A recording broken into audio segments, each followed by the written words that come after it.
So how did you find the voice? It's so cute. I actually looked you up to see who did that voice. It's so cute. Thank you. How did you find it? What was the direction from the director? I mean, I think it was so cool. The first thing in the very first session, I walked in, I go, okay, you guys, like, do I need to do anything? Do I need to make my voice higher or lower, whatever? And they said, no, 100%. When Pixar does the movies, they are trying to authentically find the actual heart and soul of the character that they want. So that's why in their casting process, they do this, like, blind casting thing where they take voice clips of each person and they don't tell them who the person is so that they can just blindly pick the person. And through that list, they were like, that's the one. And she's like, she cuts through or whatever. So that's kind of how it happened. So I was able to be kind of authentically who I was and bring my first instincts to the character, which was awesome. Did you have to go a little pitch higher? Because she's like, hey, you know, like. I think, yeah, it wasn't necessarily higher. I think this is the only job in life where they were like, okay, go to a 10. And I was like, okay, great. Like, this is my favorite job. And then I would do it, and they're like, okay, that was great. Now take it to a 12. And I was like, yes! Because I feel like so much of like the on-camera work is, you know, be more grounded, be less, you know, be smaller, or just in my real life of being just a human, it's very much like, you know, don't make too much noise, be smaller, be smaller. So for this role to be so like, no, be 100 and then be 150%, it was awesome and very freeing.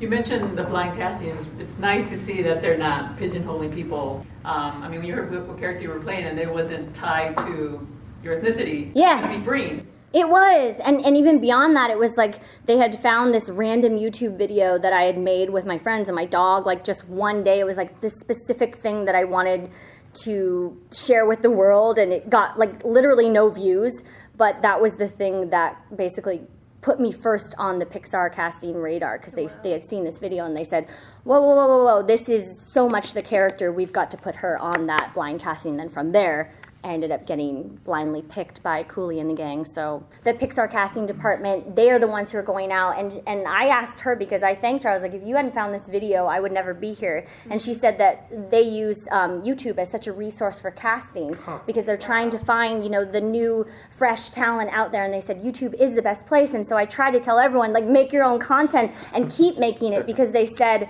the thing about me was they found that one video and they loved it, but then they searched below that and they found, like, you know, 20 more videos. So they're able to get like a full kind of scale of who I was.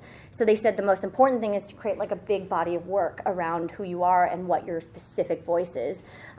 So from there, once she kind of had found me on YouTube and all this stuff, she put me on that blind casting. And then from there, it was like Jonas and Cooley and Mark and the gang who listened to the sound bites. And I guess they told me that they had heard it and they were like, stop, who's that? And then that was it. So that was cool. It was cool. Now you worked on behalf of diversity, and it's nice that we're interviewing today. And you know, Randall Park and Ali Wong have their movie on Netflix. Yeah, it's so good. You know, it's so nice. I mean, I love the movie, but it's just refreshing to see different types of leads. Yeah. You know, so what's your opinion on the future? I mean, it's looking bright, I will say. And you know, I grew up in the industry. I moved out here when I was 14, so I've really kind of been able to see the whole arc of where we started and where we're headed, and it's just, it's so beautiful to see all of these different representations of people in general, and to have more strong female characters, to have more strong female women of color characters, just all variations of everything. I mean, it means so much to me. I imagine if I had a character like Giggle when I was 12 or 13 years old, how much further along I would be in finding my own identity and self-worth and confidence. And, you know, it's a journey. Like, I'm learning every day, and I've learned so much through this process. But I see these young girls who are 10 years old, and they're already finding these versions of themselves and finding their power and their voice. And I just imagine, like, when they grow up, you know, what amazing role models they're going to be, and how they're going to use their voice to change the world. And it's really beautiful.